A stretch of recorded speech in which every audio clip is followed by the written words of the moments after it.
जानते हैं रसायन क्या है? बेटा रसायन विज्ञान की वह शाखा है जिसमें हम पदार्थों का संश्लेषण, संघटन, गुणधर्म और अभिक्रियाओं का अध्ययन करते हैं। अब बात यह आ गई गुरुजी, पदार्थों ये क्या है? हम शुरू से चीजें जानेंगे। पदार्थों का अध्ययन। भाई साहब एक बात बताइए, इस दुनिया में बेटा आपको जितनी चीजें दिखाई देती हैं, जितनी भी चीजें, मैं, तुम, फोन, खटिया, दरवाजा, तखत, जितनी भी चीजें दिखाई देती हैं, जिनका भी कुछ भार है, तौलने पे जिनका कुछ वजन है और जो स्थान घेरती हैं, वो सब पदार्थ हैं। वो सब क्या है बेटा? पदार्थ हैं। क्या है? पदार्थ। जिसका कुछ भी वजन हो और जो कुछ स्थान घेरे। जैसे मेरे इस पेन का कुछ वजन है और ये पेन कुछ स्थान भी घेर रही है, तो ये पदार्थ है। हर वह वस्तु जिसका कुछ वजन हो, जो कुछ स्थान घेरे, वो पदार्थ है। और इन्हीं पदार्थों का जो मतलब विश्लेषण है और इन्हीं पदार्थों का जो अध्ययन है, वही बेटा रसायन विज्ञान कहलाता है। बस इतनी सी बात है। ठीक है, अब चलते हैं और कुछ बातें आगे की जानेंगे। अब रसायन विज्ञान को भी बेटा 3 भागों में बांटा गया, क्योंकि थोड़ा बड़ा सिलेबस जो आपको दिखाई देता है उसको थोड़ा कवर करने के लिए 3 भागों में बांटा गया। पहला कौन सा? ऐसा रसायन विज्ञान जहां पर फिजिक्स के भी कुछ नियम लागू होते हैं, उसको रख दिया गया फिजिकल केमिस्ट्री या भौतिक रसायन में। किसमें? भौतिक रसायन में। किसमें रख दिया गया? भौतिक रसायन में। ऐसा रसायन विज्ञान जिसमें कार्बन को छोड़कर अन्य सभी तत्वों के बारे में अध्ययन करने को मिला, उसको रख दिया गया अकार्बनिक रसायन में। और ऐसे रसायन विज्ञान जिनमें सिर्फ कार्बन के यौगिकों के बारे में पढ़ना हुआ, उसको रख दिया गया कार्बनिक रसायन में। इस रसायन विज्ञान को 3 भागों में बांट दिया गया। कितने भागों में साथियों? सब लोग बताएंगे 3 पार्ट में, 3 भागों में। कॉल करते हैं बेटा, नेहा आते हैं, वहां पर भी आते हैं। अब आते हैं बेटा, ये जानते हैं कि रसायन विज्ञान हम पढ़ते क्यों हैं? बहुत ध्यान से सुनिएगा, मजा आ जाएगा एकदम से। ये रसायन विज्ञान हम पढ़ते क्यों हैं भाई साहब? क्या आवश्यकता है? किस लिए हमें पढ़ाया जाता है? हमारे सिलेबस में रखा किस लिए गया है? तो बेटा रसायन विज्ञान का महत्व क्या है वो जानते हैं। सबसे पहले रसायन विज्ञान के महत्व में हम जानेंगे खाद्य पदार्थों की आपूर्ति करने में। अब आप सोचो कि इस समय जो हालात हैं देश के, आप अपने गांव के हालात ले लो। अभी कुछ समय पहले आप अपने पापा से पूछना कि गांव में कितने घर, अपने पापा से या पापा के पिताजी से, अपने बाबा जी से पूछना कि बाबा का हो ई बतावा कि आज से जब तू तोहरे लड़कई में जब तू छोट रहा, तब बतावा कितने घर रहे तोहरे गांव में। तू बताएंगे कि ज्यादा से ज्यादा 40-50 घर थे, और आज कितने घर हैं? आज तो 500 घर हो गए।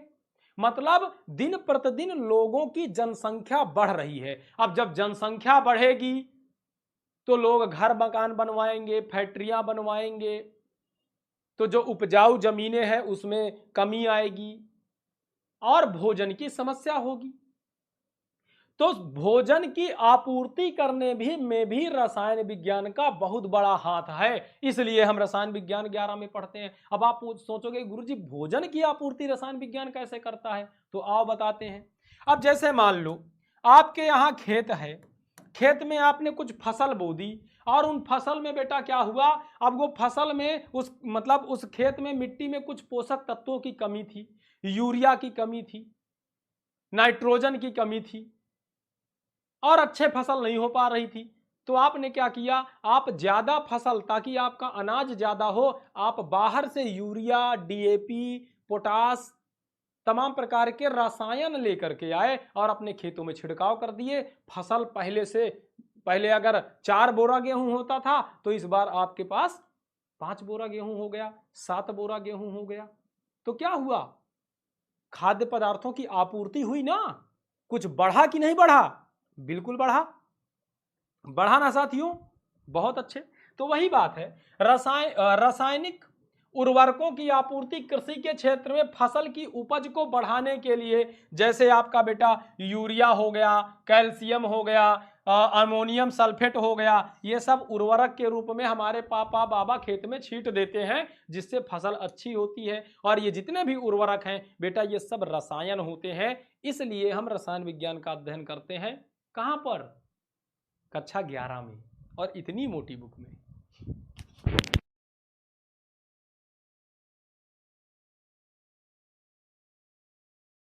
चलो अब आगे चलते हैं।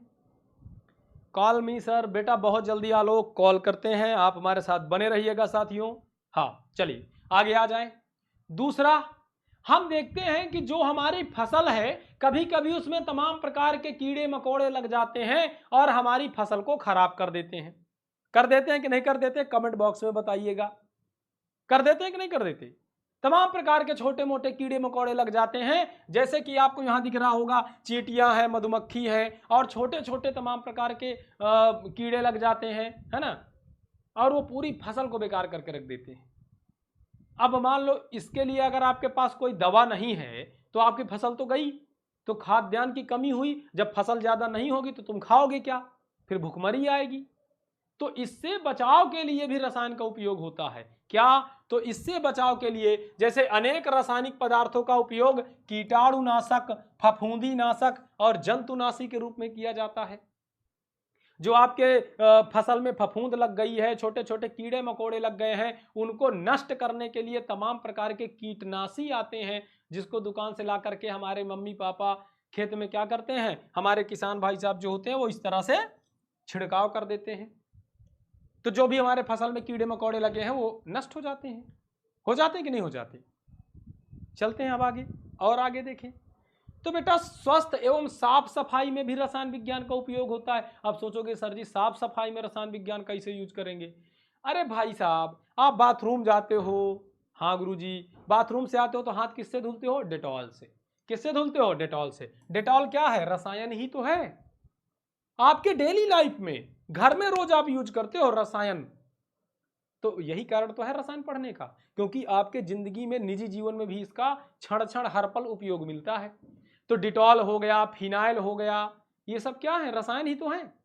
इन सब का उपयोग हम रोज करते हैं ताकि हम स्वस्थ रह सकें। तो हमारी स्वास्थ्य के पीछे भी इनका बहुत बड़ा योगदान है। और इतना ही नहीं, तमाम प्रकार की दवाएं, कोई व्यक्ति बीमार हो गया, किसी व्यक्ति को छींक आने लगी, किसी व्यक्ति को बुखार आ गया, किसी को कोई तकलीफ हो गई, तब किसी को जो है पेट दर्द हो गया, दर्द से कराह रहा है, वो कैसे ठीक होगा? यही रसायन है जिनकी गोलियां बना करके या जिनको ग्लूकोज में डाल करके इंजेक्शन बना करके आपको दिया जाता है, और आप क्या होते हैं बेटा, बीमार व्यक्ति क्या होता है, जो बीमारी होती है आपकी वो ठीक हो जाती है। होता कि नहीं होता? आप कह दो गुरुजी कैसे? जैसे रोगों से मुक्ति के लिए अनेक रासायनिक यौगिकों का औषधि के रूप में उपयोग किया जाता है। जो रासायनिक यौगिक है उनका औषधि के रूप में उपयोग कर लेते हैं। जैसे उदाहरण के लिए sulpha drugs, penicillin, chloromycetin, tetracycline, aspirin आदि। जीवन रक्षक दवाएं, कुछ दवाएं हैं जो हमारी जिंदगी से रक्षा करती है। मान लो किसी को कैंसर हो गया, तो कैंसर ठीक करने के लिए क्या करेगा? रसायन का ही उपयोग करेगा। तो बेटा टैक्सोल, टैक्सोल और सिस्प्लैटिन नाम की दवा आती है, जो कि एक रसायन है, उसको खाने से इंसान का कैंसर ठीक हो जाता है। मान लो किसी को एड्स हो गया, अब एड्स है तो भैया वो रोज का रोज सूख जाएगा, धीरे धीरे मर जाएगा। तो उसको बचाने के लिए हम क्या करते हैं? हम AZT मतलब एजिडोथाइमेडिन का उपयोग कर लेते हैं। ये एक दवा होती है जिससे इंसान को राहत मिल जाती है और रोग से छुटकारा मिल जाता है। तो बेटा यहां भी हमारे स्वास्थ्य के पीछे भी रसायन का बहुत बड़ा योगदान है, और यही कारण है कि हम रसायन विज्ञान को पढ़ते हैं। और देखो इतना ही नहीं, और भी है, इतना ही नहीं अभी और भी है। अब हमारे घर में क्या होता है बेटा, हमारे घरों में AC है, फ्रिज है।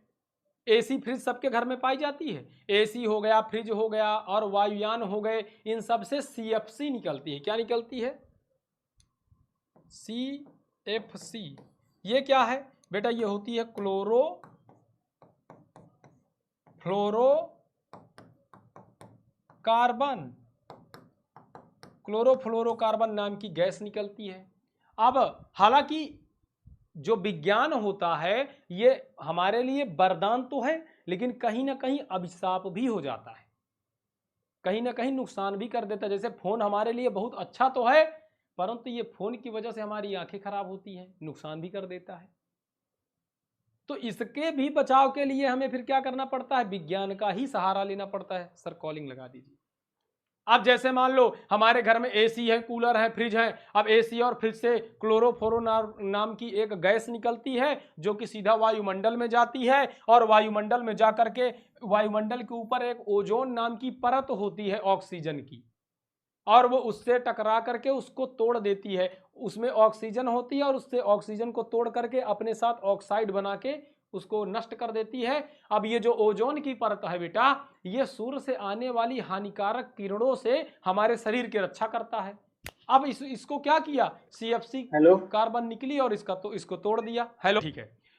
तो प्यारे साथियों, ये जो क्लोरोफ्लोरो नाम की गैस है, जो ये निकलती है कहां से, ये निकलती है हमारे एसी फ्रिज से। ये जा करके बादलों में जो ओजोन परत होती है हमारे वायुमंडल में, उसको तोड़ देती है। अब सूरज से हानिकारक किरण आई, ओजोन परत उसको रोक लेती है। अब ओजोन परत टूट गई तो सीधा हमारे बॉडी तक चली आती है। तो इससे क्या होता है, हमारा नुकसान होता है। तो बेटा पर्यावरण सुरक्षा के लिए भी रसायन बहुत कार्य कर रहा है। इस CFC की जगह कुछ ऐसी गैसें बनाई जाए ताकि ओजोन नष्ट ही ना हो, जिससे हमारे पर्यावरण की सुरक्षा हो सके। तो इस क्षेत्र में भी हमारा रसायन विज्ञान बहुत बड़ा कार्य कर रहा है। जैसे फ्रिज, वायुयान, एयर कंडीशन, क्लोरोफ्लोरोकार्बन का इस्तेमाल किया जाता है इनमें। इससे क्या होता है, वायुमंडल के ऊपरी भाग में पहुंच करके ओजोन के स्तर को तोड़ देती हैं। फिर बेटा, किंतु आज रसायनज्ञों ने कुछ ऐसे निरापद रसायन की खोज कर ली है, कुछ ऐसे रसायन की खोज कर ली गई है जिनको बेटा एसी फ्रिज में डाल दो और उसके बाद क्लोरोफ्लोरोकार्बन का जरूरत ही नहीं पड़ेगा, तो ओजोन का क्षरण ही नहीं होगा, ओजोन टूटेगी ही नहीं। तो इसलिए भी हमें पर्यावरण की सुरक्षा के लिए भी रसायन विज्ञान को पढ़ना पड़ता है। और देख लो, और देखो, जीवनोपयोगी सामग्रियों का निर्माण। अब हमारे आसपास घर में थोड़ा चीजें देख लो, कौन कौन सी चीजें, जैसे बेटा टूथब्रश हो गया, टूथपेस्ट हो गया, और ये आपका डिटॉल हो गया, लाइजोल हो गया, है ना, और आपका जो है सैनिटाइजर हो गया, और ये सारी जो आपका जूता है, कपड़ा है, ये सब चम्मच है, ये सारी चीजें जो आपको, ये जो आपके डेली यूज का सामान दिख रहा है बेटा, ये सब रसायन से बनाया जाता है। ये सब किससे बनता है, रसायन से ही बनता है। प्यारे साथियों, अब थोड़ा सा पढ़ाई पे ध्यान दे लीजिए मेरी बात को। हाँ बेटा मोहम्मद नौशाद, बहुत अच्छा लग रहा है आपकी आवाज़ सर जी। हाँ बेटा, आपको अच्छे से समझ में आएगा तब जब, अच्छा देखो एक चीज़ आप हमेशा याद रख लेना, जब भी पढ़ाई करने बैठना या खासकर मेरी क्लास जब भी लेना, तो मेरी क्लास का मज़ा तब तुमको आएगा जब तुम कमेंट बॉक्स को छोड़ करके बैठोगे, कमेंट नहीं करोगे। कमेंट तब करोगे जब मैं पूछूंगा बेटा समझ में आया, तब कमेंट करना, तब बहुत मज़ा आएगा साथियों। अब बहुत मज़ा आता भी है, तब चीज़ें समझ में भी आती हैं। चलो आ जाओ। तो बेटा हमारे जो डेली लाइफ की यूजेज का सामान है वो सब किससे बनता है, रसायन से बनता है। जैसे कौन कौन सा, उदाहरण के लिए संश्लेषित रेशे से हमारा कपड़ा बनता है। वो संश्लेषित रेशे किसके होते हैं, रसायन के होते हैं। तो कपड़े हो गए, प्रसाधन के सामान जो हमें रोज डेली यूज के सामान है वो सब किससे बनते हैं, है ना। आप घर में देखो कंघी है, गायलन है, प्लास्टिक के सामान है, ये सब किससे बनते हैं, ये सब रसायन से बनते हैं। और टूथपेस्ट हो गया, क्रीम जो लड़कियां लगा के एकदम करिया करिया लड़कियां रहती हैं, और क्रीम ऐसा लगा लेंगी भाई साहब की परी फेल है, पापा की परी बन के उड़ेंगी। वो कैसे लगाती हैं, कहाँ से मिलता है उनको, ये सब रसायन द्वारा ही मिलता है ना। ऐसे ऐसे रसायन चले हैं कि भैया लेप के पोत के निकल जाती हैं, पता ही नहीं चलता कि कौन है। बगल में हमारे पड़ोस में एक हमारी फुआ रहती थी, अब बहुत काली थी। अब भाई साहब उनके शादी हो रही थी, हमें पता नहीं था, हम बाहर थे रिश्तेदारी से। जब हम वहाँ पे आए गांव में तो पता चला कि आज फुआ की शादी है। हम चले गए और वहाँ पे दुल्हन बन के बैठी थी, हम देखे ससुरा पहचान ही नहीं पाए कि हमारी फुआ है। और जानते हो कहे भैया एक तरफ से ऐसा मेकअप लगा के बैठी थी ना भाई साहब, ऐसा लग रहा था अरे बाप रे कोई हीरोइन बैठी है। हम पहचान ही नहीं पाए कि हमारी फुआ कहाँ है कि रसायन का कमाल है भैया। समझ में नहीं आ रहा। अब भाई कोई उनका मुंह पकड़ के धुलवा दे अच्छे से तो पता लगा सारे राज खुल जाए। यही नहीं, अभी और भी है रसायन के उपयोग, समझते चलो। अभी और भी हैं, अभी और भी रसायन के उपयोग हैं। और देखो, कागज, कांच, प्लास्टिक के सामान, सीमेंट आदि के निर्माण में रसायन शास्त्र का उल्लेखनीय, क्या कर रहा है, उल्लेखनीय योगदान है, मतलब अच्छा खासा योगदान है। तो जरूरत के सामान जो भी हमारे होते हैं, जरूरत के सामान बेटा जो भी होते हैं वो सब कहाँ से हमको प्राप्त होते हैं, रसायन से ही बनते हैं। किससे प्राप्त होते हैं, रसायन से ही बनते हैं। मैरिड कैंसिल, कोई बात नहीं बेटा, शादी करना, लेकिन जब शादी करने जाना ना तो पहले से देख लेना एक बार चेहरा धुला के कि कहीं प्रोडक्ट नकली तो नहीं है, कहीं रसायन का उपयोग तो नहीं है। अब भैया चलो अभी तक नहीं जानते थे तो कोई बात नहीं, लेकिन विजय बाबा की क्लास में आ गए हो तो अब जान लेना कि अब क्या है, अब ये ज्ञान हमेशा ले लेना कि अब जो है, और ये तुम्हीं पे डिपेंड नहीं करता, लड़कियां तुम भी देख लेना, क्योंकि आजकल के करिया करिया लड़के जो टहल रहे होते हैं इधर उधर, वो भैया मेंस वाले पार्लर में जाने लगे हैं, मेंस पार्लर, वहां पे तमाम प्रकार की कॉस्मेटिक की चीजें मिल जाती हैं जो लड़कवा लगाने लगे हैं भैया, उनको देख लेना, चेक कर लेना अच्छे से, ठीक है। तो वो सब किससे बनता है, वो सब रसायन से बनता है, सब रसायन का उपयोग होता है ना। आगे आ जाओ, नाभिकीय ऊर्जा के क्षेत्र में, अब ये एक बड़ा खतरनाक शब्द मिला होगा गुरुजी, नाभिकीय ऊर्जा, वाह क्या बात है, नाभिकीय ऊर्जा, ये नाभिकीय ऊर्जा। अब आप सोचो कि हमारे देश में कितना ज्यादा रोज डेली ईंधन का उपयोग होता होगा। आप रोज डेली देखोगे बसें दौड़ी जा रही हैं, गाड़ियां चल रही हैं। अब तो लोग इतना ज्यादा आदी हो गए हैं ना कि कोई पैदल चलना ही नहीं चाहता। पहले आप सोचो लोग पैदल बहुत मीलों तक चले जाते थे, साइकिल से चले जाते थे। अब तो भैया इंसान को अगर मतलब कहीं का चुका है, कहीं सामान चुका है, आटा लेना है, आटा की दुकान ज्यादा से ज्यादा 200 मीटर है, भुर्र से गाड़ी लेके निकल गए। कहाँ जा रहे हो, अरे खेत की तरफ जा रहे हैं, भुर्र से निकल गए। मतलब इतना ज्यादा इस्तेमाल किया जा रहा है ईंधन का, पेट्रोल हो गया, डीजल हो गया, ये सोचो इतना ज्यादा कि पूछो मत। अब जब इतना ज्यादा इस्तेमाल होगा तो भैया कोई भी चीज की अगर इस्तेमाल करोगे तो वो चीज खत्म भी तो होगी, वो चीज चुके भी तो मतलब समाप्ति की ओर भी तो जाएगी। अब मान लो तुम्हारे पास भंडार है, तुम उसमें से यूज कर रहे हो रोज डेली, तो भैया एक समय आएगा कि सब खत्म हो जाएगा। और सेम वही कंडीशन, वही समय बहुत जल्दी आने वाला है। आज से 40-50 साल बाद आप देखोगे कि डीजल खत्म है, पेट्रोल खत्म हो गया, अब है ही नहीं है, अब ईंधन कहाँ से लाएं, तो ईंधन की बहुत बड़ी समस्या हो जाएगी।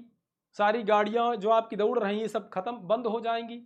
तो बेटा यहां पर फिर कौन काम आएगा, रसायन काम आएगा। और ये फिर ऊर्जा बनाए, क्योंकि ईंधन क्या है, ऊर्जा देता है। गाड़ी स्टार्ट हो रही है, चल रही है, तो गाड़ी को चलने की ऊर्जा कौन दे रहा है, ईंधन दे रहा है। तो अब रसायन विज्ञान क्या करेगा बेटा, ये नाभिकीय ऊर्जा दे करके इस डीजल और पेट्रोल वाली कमी को पूरा करेगा। आओ देख लेते हैं, विखंडनीय पदार्थ जैसे थोरियम है, यूरेनियम है, प्लूटोनियम आदि से नाभिकीय ऊर्जा उत्पन्न करने में रसायन शास्त्र का बहुत बड़ा भूमिका है, बहुत महत्वपूर्ण योगदान है। तो इससे क्या होगा, इससे अगर मान लो डीजल पेट्रोल खत्म भी हो गया तो इस रसायन शास्त्र का उपयोग करके हम नाभिकीय विखंडन करवा करके ऊर्जा प्राप्त करेंगे और इसका उपयोग करेंगे ईंधन की जगह पे। तो ये हो गया। और देखो, ऊर्जा के अन्य स्रोत की खोज में, ऊर्जा के अन्य स्रोत की खोज में जैसे जैसे बेटा आपने पवन चक्की देख ली, बेटा आपने सौर ऊर्जा देखा कि नहीं, सौर ऊर्जा सबके घर में लगा होगा। अब आप सोचो सूरज से रोशनी आ रही है, आपके घर में बिजली चली गई और आप सूरज से आप क्या किए, सूरज से सूर्य से आप बिजली बना लिए, उसका स्टोर करके भी रख लेते हो, है ना। इलेक्ट्रिक बाइक का उपयोग करेंगे गुरुजी, बेटा इलेक्ट्रिक बाइक का उपयोग करोगे तो इलेक्ट्रिक कहां से आएगी, इलेक्ट्रिक के लिए भी तो कुछ ना कुछ साधन चाहिए, बिजली कहां से आती है, बड़े बड़े टरबाइन लगे होते हैं, बांधों से बिजली आती है ना। तो उसके लिए भी, या फिर और बिजली के लिए देखो, अब जैसे मान लो बिजली के लिए हम जनरेटर का उपयोग करते हैं, जनरेटर में भी हम क्या डालते हैं, फ्यूल ही डालते हैं, ईंधन ही डालते हैं। बहुत बहुत बहुत से बड़े बड़े जो संयंत्र हैं उनमें भी ईंधन का उपयोग होता है। अब जब ईंधन ही खत्म हो जाएगा तो बिजली भी तो ईंधन से ही आती है, कोयले से ही आती है, बिजली बनती है ना। तो चिंता मत करो, अभी बहुत चीजें जानोगे धीरे धीरे करके। तो बेटा सौर ऊर्जा हो गया, और ये बांध बड़े बड़े जो हो गए जिसमें बिजली बनाई जाती है। मतलब कहने का कि ऊर्जा के अन्य स्रोतों में जैसे पवन ऊर्जा, पवन चक्की हो गई, सौर ऊर्जा मतलब सोलर एनर्जी हो गई, जल विद्युत ऊर्जा, ये सब क्या है, ये सब बेटा ईंधन सेल, ये सब क्या है बेटा, ये रसायन विज्ञान का ही उपयोग करके ऊर्जा प्राप्त करने के स्रोत हैं जिनसे ऊर्जा प्राप्त की जा सकती है। अब आप सोचो, पानी से आप सेल बना सकते हो, पानी से आप बैटरी बना करके ऊर्जा ले सकते हो, ऐसा संभव है बेटा रसायन विज्ञान में। ये जो ईंधन सेल है ना, ये जल से बनता है, H2O पानी से बनता है, और पानी से आप इससे ऊर्जा बना करके प्राप्त कर लेते हो। सोचो रसायन कितना काम का है, इसलिए रसायन पढ़ना जरूरी है। तो बेटा अभी तक हमने क्या क्या जाना, एक चीज और जान लेते हैं, फिर क्लास को समाप्ति की ओर ले चलते हैं। एक चीज और जान ले, क्या, युद्ध के क्षेत्र में अब आप सोचो कि चाइना से आपका युद्ध हो गया, चीन से युद्ध हो गया, तो आजकल का युद्ध कैसे होगा आप सोचो। वो वाला नहीं है कि आपके यहां जैसे युद्ध होता है गांव में, पता लगा गांव मोहल्ले में युद्ध हुआ, दो लोग निकले, कहे हमरे अम्मा के बारे में कुछ न बोले, हमरे बाबू के बारे में कुछ न बोले, और लाठी उठाए एक दूसरे को चल दिए, पीछा कर लिया, एक दूसरे लाठी मारे काम खत्म, एक दूसरे को पटक दिए, मुक्का मार दिए, हाथ टोट डाले, वो वाला युद्ध काम खत्म। ये तो गांव का युद्ध हो गया। लेकिन एक युद्ध होता है इंटरनेशनल लेवल पे, बड़े बड़े युद्ध, जहां पर ऐसे ऐसे बम का इस्तेमाल किया जाता है, भाई साहब एक बम मार दो पूरा शहर का शहर तबाह। अब वो बम, आपने परमाणु बम का नाम सुना होगा, आपने हाइड्रोजन बम का नाम सुना होगा। अरे भाई साहब ये जो बड़े बड़े बमों का नाम सुनते हो ना, ये सब रसायन से ही संभव है। तो युद्ध के क्षेत्र में भी रसायन विज्ञान का बहुत बड़ा योगदान है। तमाम प्रकार के केमिकल्स का भी इस्तेमाल किया जाता है युद्ध में। अब मान लो युद्ध हो रहा है, ऐसा केमिकल छोड़ दिए कि सबके आंख में से कुछ दिखाई नहीं दे रहा, ऐसा केमिकल छोड़ दिए सबकी आंख में से आंसू आने लग गए, उनकी आंखें दर्द करने लग गई, अब युद्ध कौन करेगा। ऐसी ऐसी मिसाइल बना देते हैं, उसमें तमाम प्रकार के रसायन भर के, पूछो मत, है ना। तो युद्ध में भी किसका इस्तेमाल होता है बेटा, युद्ध में भी रसायन का बहुत ज्यादा मात्रा में इस्तेमाल होता है। अब मैं आपको कुछ चीजें बताता हूं, क्या क्या, ऐसे पदार्थ जैसे डायनामाइट में भी बेटा रसायन का इस्तेमाल होता है। अब बड़े बड़े पहाड़ आपको उड़ाने हैं, डायनामाइट लगा के उड़ा दो, बम बड़े बड़े हैं युद्ध में छोड़ दो, एक मतलब 50,000 आदमी आ रहे हैं, बड़ा बम लेके पहुंचे, छोड़ दिए, गायब, फूट गया, सबके सब खत्म, टाटा बाय बाय। सोचो कहां से संभव है, सब रसायन विज्ञान से है। तो ट्राइनाइट्रोटॉलुइन मतलब टीएनटी का उपयोग, ट्राइनाइट्रोबेंजीन का उपयोग, फास्जीन गैस है बेटा, इन सब का उपयोग कहाँ किया जाता है, ये सब युद्धों में किया जाता है, जिससे आप ज्यादा से ज्यादा सैनिक अपने दुश्मन देश के सैनिकों को मार सकें, क्षतिग्रस्त कर सकें, और ये बहुत खतरनाक युद्ध हो जाते हैं जिनमें रसायनों का उपयोग किया जाता है। तो हमने कुल मिलाकर क्या क्या चीजें सीखी, हमने देखा कि रसायन विज्ञान का उपयोग लगभग बहुत ढेर सारी चीजों में है, और बहुत ही महत्वपूर्ण चीजों में है। कौन कौन सी चीजों में है तो भैया हमने पहला क्या देखा, खाद्य पदार्थ में भी किसका उपयोग है बेटा, रसायन विज्ञान का। दूसरा हमने क्या देखा, खाद्य पदार्थ हो गया साथियों। आइए देखते हैं क्या क्या हमने देखा। खाद्य पदार्थ के क्षेत्र में हो गया, और फिर उसके बाद बेटा स्वास्थ्य साफ सफाई, स्वास्थ्य के क्षेत्र में भी है, स्वास्थ्य के क्षेत्र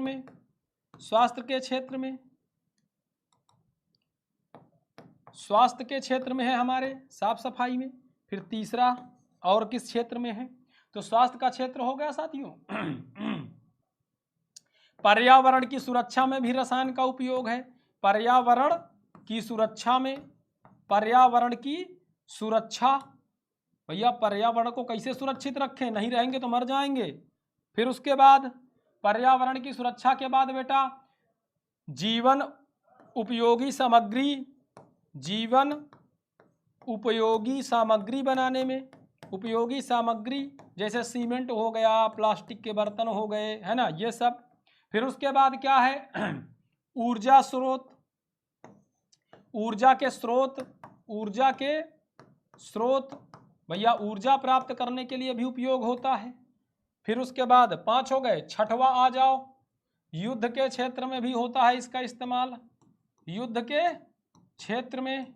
और एक बचा ना, 7 बताए थे, और एक कौन बचा, और एक बचा है बेटा नाभिकीय ऊर्जा में, नाभिकीय ऊर्जा में, नाभिकीय ऊर्जा में भी इसका इस्तेमाल किया जाता है, नाभिकीय ऊर्जा के क्षेत्र में। तो सोचो कितना ज्यादा महत्वपूर्ण है हमारे लिए रसायन विज्ञान, और यही कारण है कि हमें रसायन विज्ञान इतना मोटा मोटा 11 में पढ़ने के लिए दे दिया जाता है। घबराना नहीं है, सच बता रहा हूं, बहुत मजा आएगा पढ़ने में, पता भी नहीं चलेगा कि आपका सिलेबस कब खत्म हुआ, पाठ कब खत्म हुआ, और चीजें कैसे आपने खत्म कर ली, कैसे आप सारा कुछ पढ़ डाले, आपको पता नहीं चलेगा। इतना मजेदार क्लासेस लगेंगी आपको साथियों। अतः कुल मिलाकर कहा जा सकता है कि रसायन विज्ञान सभी क्षेत्रों के लिए महत्वपूर्ण है, चाहे वह सामान्य शिक्षा हो या फिर व्यावसायिक शिक्षा हो या कोई प्रतियोगी परीक्षा ही क्यों ना हो, हर जगह रसायन विज्ञान उपयोगी होता है। और यही कारण है कि हमें रसायन विज्ञान का सिलेबस थोड़ा अच्छा खासा सिलेबस कक्षा 11 में 12 में देखने को मिलता है।